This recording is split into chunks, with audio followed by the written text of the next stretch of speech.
அனைவருக்கும் இனிய வணக்கம். தமிழகத்தில் நகைக்கடன் தள்ளுபடி ஏன் இழுபறியாக இருக்குது? நகைக்கடன் தள்ளுபடியை ஏன் எந்த கட்சி அறிவிக்கிறதுலையும் தயங்கிட்டு இருக்காங்க? நகைக்கடன் தள்ளுபடி இனி யாருக்கு கிடைக்க போகுது?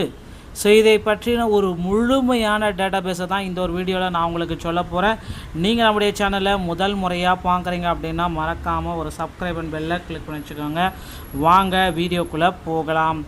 நகைக்கடன் தள்ளுபடி இது பார்த்திங்கன்னா கடந்த 10 ஆண்டுகளாகவே தமிழக மக்களுக்கு ஒரு இது ஒரு கேள்விப்பட்ட வேர்டு, தமிழக மக்கள் அறிந்த வேர்டு அப்படின்னு நம்ம சொல்லலாம். 5 சவரன் நகைக்கடன் தள்ளுபடி இழுபறி. ஏன் இழுபறி? விஜய் பயிர்க்கடன் வாக்குறுதியில் எழும் சந்தேகங்கள். இது பார்த்திங்கன்னா எல்லார் மத்தியிலுமே ஒரு சந்தேகங்கள் எல்லாமே இருக்குது அப்படின்றத குறிப்பிட்டே சொல்கிறாங்க. அரசியலில் புதிய வாக்குறுதிகள் வெளியாகிருக்கு. விவசாயிகளுக்கு முழு கடன் தள்ளுபடி என தாவேக தலைவர் விஜய் அறிவிப்பு மக்களிடம் பெரிய எதிர்பார்ப்பை உருவாக்கியுள்ளதுடன் அது நடைமுறையில் சாத்தியம் குறித்து தீவிரமான கேள்விகளையும் எதிர்பார்ப்பையும் உருவாக்கியதுடன் கேள்விகளையும் எழுப்பியிருக்கு. இந்த திட்டம் உண்மையில் நன்மையா அல்லது மாநில பொருளாதாரத்துக்கு சவாலா என்ற விவாதம் தற்பொழுது தமிழக அரசியலில் சூடுபிடித்திருக்கு. தமிழக அரசியலில் தேர்தல் வாக்குறுதி என்பது மக்களின் வாக்குகளை தீர்மானிக்கும் மிகப்பெரிய காரணியாக ஒவ்வொரு டைமும் இருந்துட்டு வருது. அவங்க கொடுக்குற வாக்குறுதி தான் அவங்கள பார்த்திங்கன்னா வின் பண்ண வைக்குது அப்படின்றது எல்லாருக்குமே தெரிஞ்சும். தமிழக அரசில் இது ஒரு பெரிய திருப்பத்தை வரும். அந்த வகையில் தமிழக வெற்றி கழகத்தின் தலைவர் விஜய் அண்மையில் திருப்பூர் மாவட்ட பெருமாநல்லூரில் நடைபெற்ற பிரச்சாரத்தில் விவசாயிகளுக்கான பயிர்க்கடன் தள்ளுபடி குறித்து அறிவிப்பை வெளியிட்டார். அதில் பார்த்திங்கன்னா 5 ஏக்கருக்கு குறைவாக நிலம் வைத்துள்ள விவசாயிகளுக்கு முழு கடனும் அதற்கு மேல் நிலம் வைத்துள்ளவர்களுக்கு 50% கடனும் தள்ளுபடி செய்யப்படும் என்பதே அதன் வாக்குறுதி.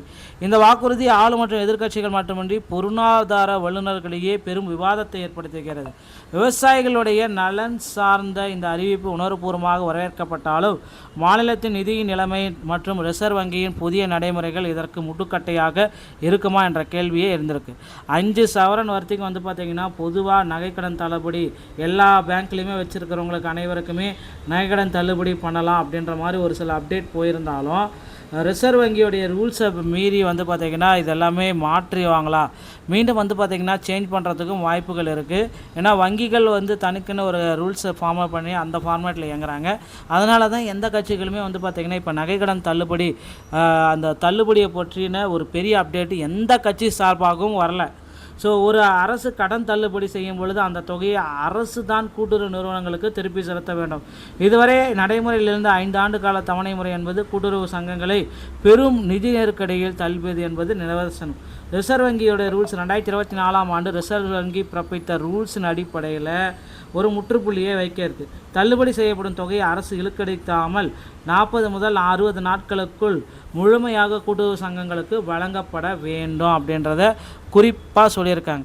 இதனால் பார்த்திங்கன்னா இந்த 2 மாதங்களுக்குள் திரட்டி வழங்குவது நிர்வாக ரீதியானது ஒரு பெரிய சவாலாக இருக்கும். இந்த நகைக்கடன் தள்ளுபடிக்கு உண்டான அப்டேட் பார்த்திங்கன்னா யாருமே இதுவரை கொடுக்கல.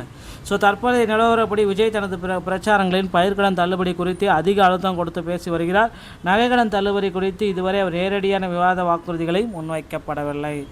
இதுதான் தற்சமயம் வந்திருக்க அப்டேட்டு. எந்த கட்சியும் பார்த்திங்கன்னா இன்னும் வரும் நகைக்கடன் தள்ளுபடி அப்படின்ற அறிவிப்பை கொடுக்கல. ஒருவேளை வந்தால் அந்த 40 கிராம்குள்ளார வச்சுருக்கிறவங்களுக்கு முழுமையான தள்ளுபடி, அதற்கு மேலே வச்சுருக்கிறவங்களுக்கு 50% தள்ளுபடி. எந்த வரம்பற்ற ரெஸ்ட்ரிக்ஷன்ஸே இல்லாமல் பார்த்திங்கன்னா தள்ளுபடி செய்ய போகிறாங்க அப்படின்றத பொறுத்து நம்ம பார்க்கலாம்.